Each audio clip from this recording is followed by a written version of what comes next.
What is going on, guys? Welcome back to the channel. It is your boy, the Goose, and the Goose is loose, baby. And I am here for my Elimination Chamber 2021 review. Thank you guys for clicking on the video. If you could do me a favor and go ahead and hit that like button for me. If you're new, please hit that subscribe, as I am on my road to 100 subscribers in the same way that WWE is on the road to WrestleMania. Except I would like my road to WrestleMania to look a little better than what WWE is doing right now. Maybe that's harsh. It wasn't a... It's funny because at the start of the show, I was in a pretty bad mood due to some personal stuff. And my initial notes on the SmackDown Chamber were that I hated it. Which I didn't love it, but it's not bad. But as the night went on, the card was making me feel worse. And then I turned it around and I enjoyed the show. So I'm feeling good now. I rewatched the highlights of the SmackDown Chamber just to watch it with a better mood to absorb it with, I'll say. But we did the pre-show match because my pick for the United States Championship match, Keith Lee, was ruled out with injury. I hope Keith is okay. I don't know much about the nature of the injury. I haven't looked up that yet, but I hope he's all right. Of course, I had him winning. I want big things for Keith Lee, so get healthy, big man. So in the pre-show, they had a fatal four-way to decide who was going to replace Keith Lee in the triple threat United States title match. And that ended up being Ricochet, Ali, John Morrison, and Elias. Going into the match, I kind of wanted Ali, but seeing what they ended up doing, I agree with what they did. I would have only put Ali in the match if he was going to win the United States Championship, which clearly he wasn't, and that's fine, because I think the right man came away with the title based on what happened. But for the Fatal 4-Way, John Morrison ended up winning. This was a fun back-and-forth Fatal 4-Way. Everybody got some shots. It's a little annoying, when you're in a Fatal 4-Way and it's no DQ. Why would Ali not just have Retribution beat the shit out of everybody? I don't know. They ended up getting distracted by Ricochet, I believe, which allowed Morrison to get the win. I'm fine with it. Like I said, it was a fun little pre-show match. The right guy won based on the plans, because I wouldn't have wanted Ali, Elias, or Ricochet to get pinned. It might not matter for Ricochet anymore. He might be done. Ricochet might be dead in the water based on how WWE has booked him, and that's really sad because he's an excellent athlete. I don't know how you mess him up. I would have had him in a tag team or something. Wasn't it him and Cedric before Cedric turned? Find something for Ricochet. The tag division is too bad for you to have no use of Ricochet. Then we open the card with the SmackDown Chamber. So I'm going to question WWE's booking here. Well, maybe not, based on the end of the show. So my initial thought when the show was happening was obviously Roman was going to challenge the winner immediately. Why wouldn't the SmackDown Chamber and that close the show then? We know why now, because of a title change, but if you're telling the story, Roman brags about being the main event. He just called himself the main event of WrestleMania. And he was the second match on the card. And his show's chamber opened the card. So I thought he was the guy making Raw, SmackDown, and everything run like it. I don't know. To me, I think Roman would even... The argument's going to be, well, Roman did the match when he did it, so Daniel Bryan would be spent, and it was basically a cash-in. But, I don't know, man. Roman...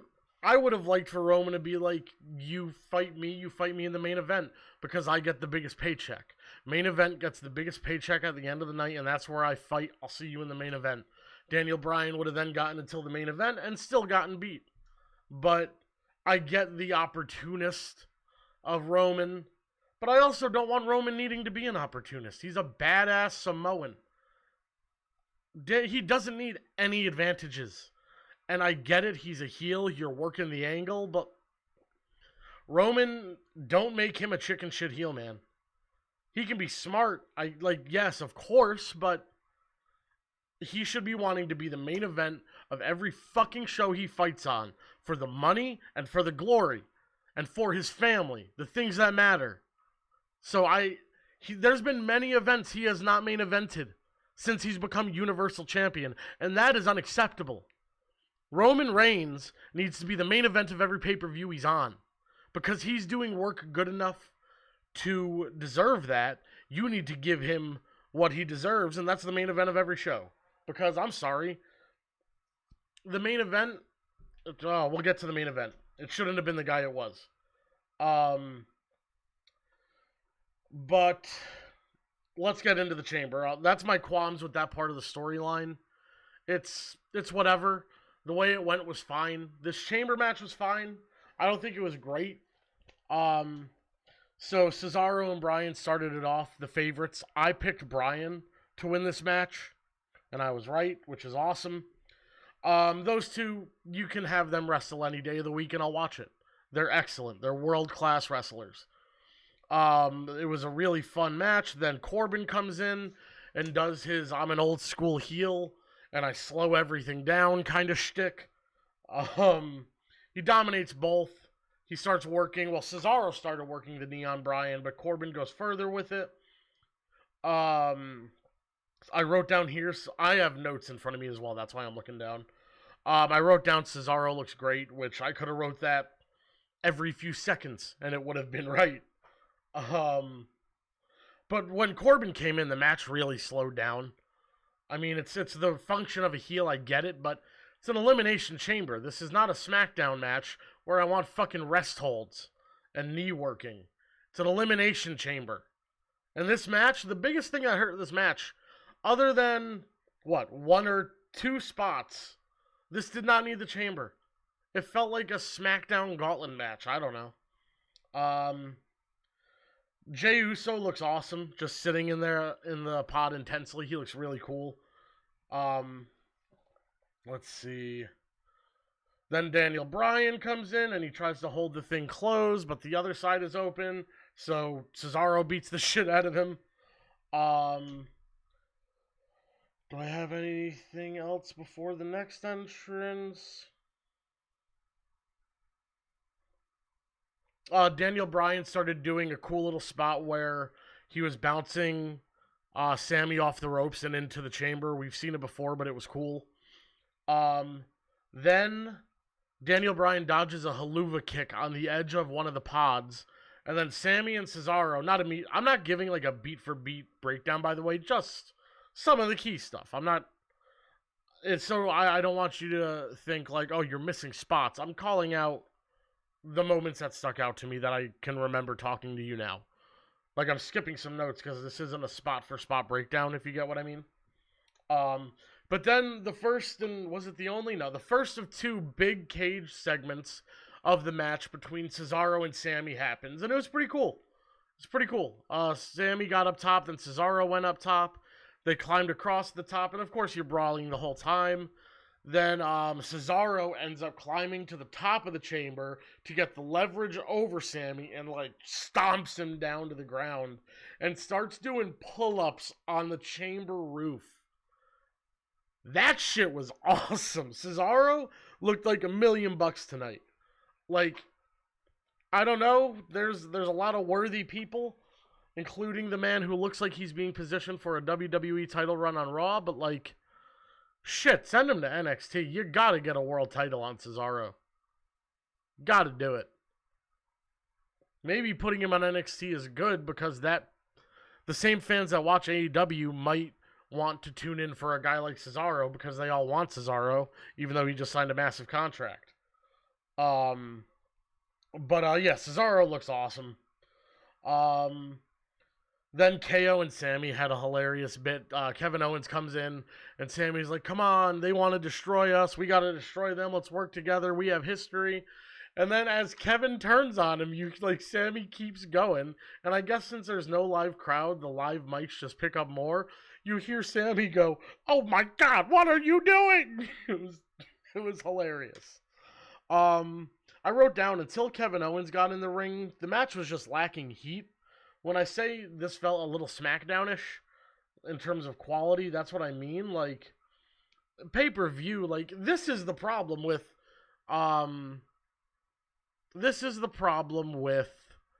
the branded pay-per-views, bottom line. The Elimination Chamber. These feuds weren't ready for a chamber. They didn't need them. Nobody really had enough heat in this match to warrant it, besides Jay and KO. So, then Jay does enter, and Jay and KO have the most exciting sequence to that point in the match for me, because there's a story, and there's heat, and there's intensity. KO looked incredible as soon as he came in. He threw like a belly-to-back suplex on Bryan, where I was like, suplex city, bitch. KO was just looking great. Let's see. So, who was the first elimination? Cesaro made Corbin tap. KO eventually got Sammy in the midst of his run when he got in. Then when Jay gets in, he goes right at Kevin, of course, and they start tearing each other up. And when the cage door was open to get Sammy out, I believe, Jay got KO's arm stuck in the cage and started like ramming it into it, kind of like what Shayna did last year with the chamber door, like the pod door, but with the whole chamber door. It looked pretty cool. The amount of super kicks he hit Kevin with was pretty awesome. It was fine. Like, Jay didn't have to cheat. He outsmarted Kevin. There was nothing illegal about what Jay did. He outsmarted the babyface, and I don't like that. He should have cheated. I don't see what he did as cheating. If they rationalized it that was cheating, fine, but it wasn't. But, like, I don't know. KO, I expected a bigger moment for Owens' end. I'll say that. Then Jay fucking cleans up Cesaro with a splash. Just bop, done. And then it's down to Bryan and Jay. And it was a running knee and a pin, right? Yeah, he pinned him. He didn't make him tap. He hit him with the running knee to end it. Daniel Bryan wins. I get my prediction right. I think this was... My theory is Daniel Bryan was supposed to win the Royal Rumble. I believe that. I think that was the case. Because I don't know if you've heard the story, but I follow a bunch of news wrestling sites like Cultaholic, Top Rope, podcasts. I follow them on Twitter. Like, different wrestling Twitters and sites and stuff talk about these rumors. The rumor was Edge was the guy that pitched, because he's in the creative room. Hey, because apparently WWE was like, hey, Edge, we're going to have you finish your feud with Randy. And he was like, hear me out. What if I win the Rumble? And everybody was like, oh, shit. That's a good point. And they did it. So that wasn't always the plan. I think Daniel Bryan was the plan, and I think this was his... We didn't give you the Rumble, so here this is. And then another thing I don't love about this story, Daniel Bryan got fucking wrecked. And it's not a burial. It's not that, because he had just fought a chamber. But yeah, he got destroyed, and I don't love that. Like, it's... Roman manipulating the rules, but... Why does he have to? He's beaten Daniel Bryan clean in the past. Give Bryan an hour or two to heal and do it in the main event. I don't know. So then, of course, Roman comes out. Daniel gets the label lock locked in. Turns it over. Ground and pound. Spear done. Roman Reigns retains. The SmackDown Chamber, I'm going to give like a C+, B-. Lacked heat for me. There were some cool spots. Cesaro looked like a brick shithouse. Daniel Bryan can really work, but like, I saw nothing in that chamber I can't see every Friday on SmackDown. I see work rate on SmackDown already. I get that every week. You gotta spice it up. You gotta do something at pay-per-views, and I don't know that they did. So I give that a C+, B-. The Roman Reigns segment, I'll give a neutral B, just because like, it was what it was. It was a story match, and you know I'm the story guy, but the last thing I want is Roman Reigns to be a chicken shit heel. He's better than that, and he needs to be better than that. And then Edge came out. This is also counterproductive to the last promo they cut. We're the main event. I'm the main event. You need me to main event. No, I'm the main event. Neither of you are the main event. You just announced the main event of Mania in the second match of the fucking night on a B pay-per-view. Does that not bother anybody else? Now, I'm going to wait till Elimination Chamber. You didn't wait for Elimination Chamber, really, because the real Chamber match was happening later in the night. It all was this whole first beginning. I was like... And I think WWE probably thought they were stuck because they wanted Miz to win the title, but Miz shouldn't have ended the night. The Miz should not be a champion for more than another week, and he shouldn't have ended the night as... Like, this should have ended the night. Roman Reigns should have main evented the show. Edge should have speared him, pointed at the sign, fireworks, credits, you're done. If this is the story that these guys are the main event, you had them curtain jerking. Come on, make it make sense. U.S. title time. It gets much more positive from here, because I enjoyed this match. So, my initial pick was Keith Lee. He was out, injury, get well, Keith. Ooh, I gotta start moving quickly. I've been ranting. So this was the, oh shit, Bobby Lashley's a monster. And go watch my preview and my Royal Rumble video if you want to know my thoughts on Bobby Lashley. This was everything it needed to be. B+. I like the fact that Riddle won the title because Bobby is on to bigger and better things, clearly. I like Riddle as the champion. I think you could do Riddle versus Keith at Mania. If Keith is back, I don't know what his injury situation is. Once Miz is out of the WWE title picture, he could be back in that scene. Jomo could stay there. Ali could fuck with Riddle. There's a lot you can do. I like Riddle as the U.S. champion. Just stop making him cut awful backstage promos. It's like they're writing him to be a stoner, but it's clearly a bunch of old Republicans, like WWE is, writing these promos. People who don't know like anything about what it is, and they just make it cringy and awful. It's like the same dudes trying to write entertaining female promos, and that doesn't go well either. Stop, like, they're trying to make him the stoner, and it's just so fucking cringe. You can make him a stoner and make it cool. I'll cheer for him. I'm a stoner. Okay? Shit. I'll smoke with Riddle. But he makes everybody hate him because you're making us look like dickheads. Jesus.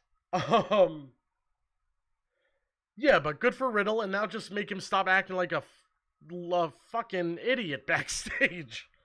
Women's tag title match, I have not much to say about. It was dog shit. Anything involving Nia is pretty low on my list. Shayna deserves better than being in a team with Nia. Sasha and Bianca deserve better than whatever this program is. The women's tag title shouldn't even exist, and I don't say that because, like, take away something from the women. No, of course not. They need to exist, but they shouldn't exist because WWE doesn't know what the fuck they're doing with them. And they don't know how to book them.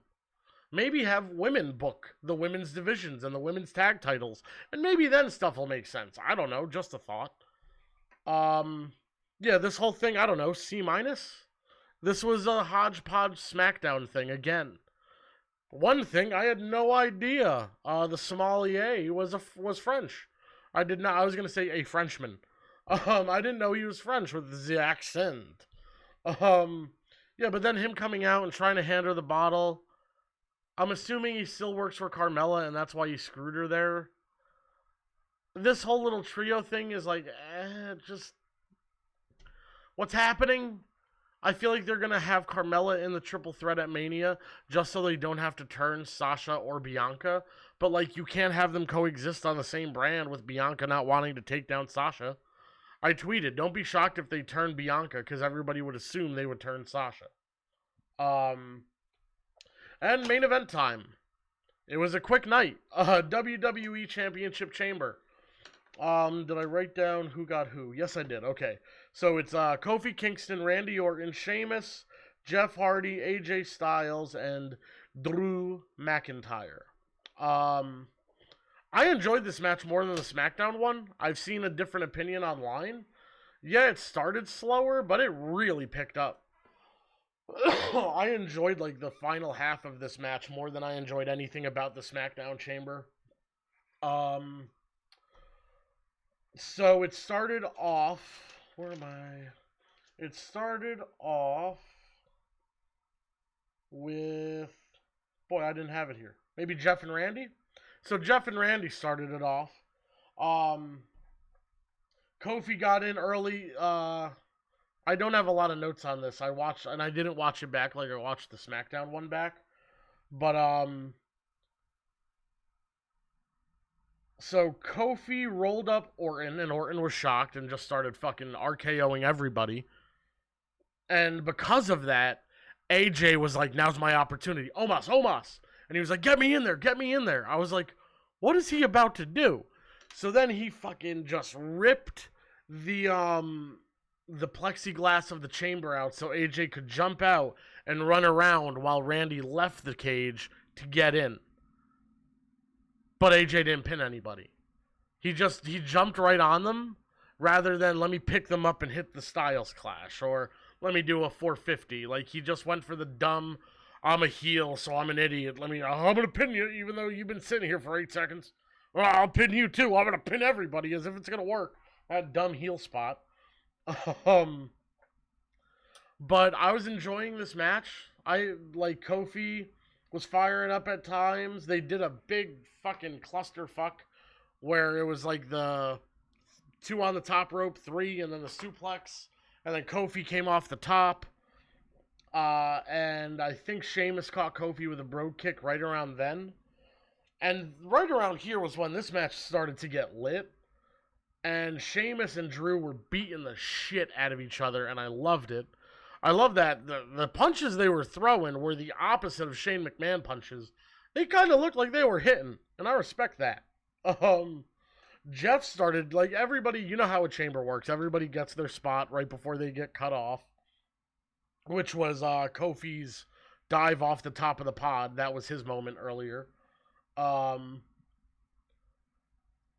then Jeff started running wild. He went up to hit what was initially going to be a swanton off the pod, but AJ was like, "Fuck no, baby," and rolled out of the way. And so Jeff was like, "Well, I'm already up here."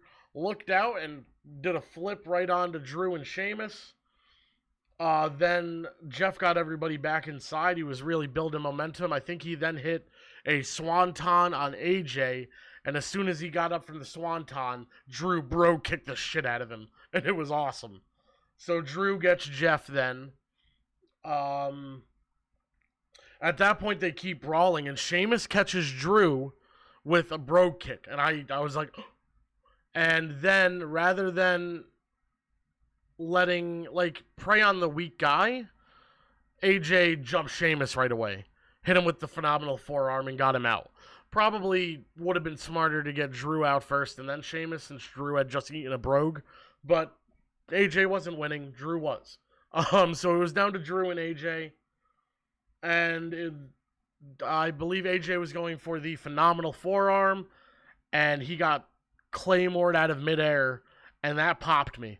Like when that happened, I was like, "Oh shit!" I tweeted in all caps, "Midair Claymore for the win." That was beautiful.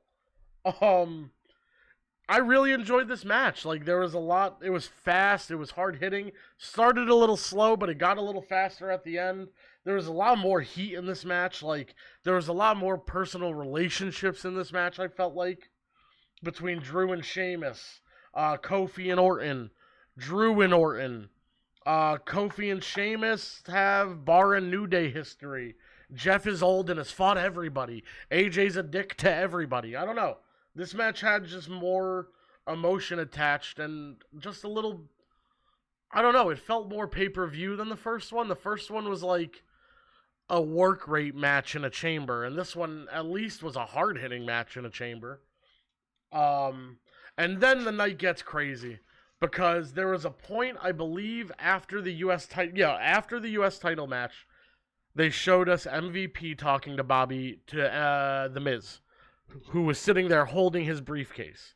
My initial thought was, "Oh my God, he's buying the briefcase off of The Miz," because he's an actor. I don't know. You could, if The Miz did that, you wouldn't be shocked, and you could sell him as like the flaky Hollywood guy, and he sold the briefcase because he's a bastard.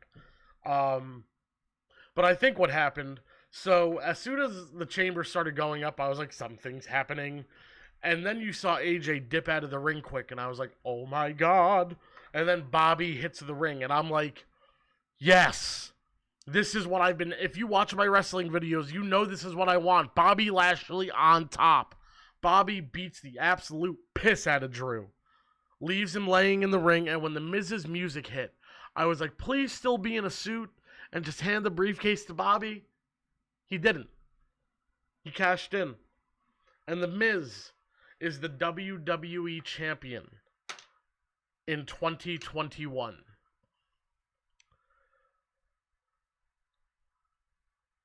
I'm fine with it because I think I know where this is leading.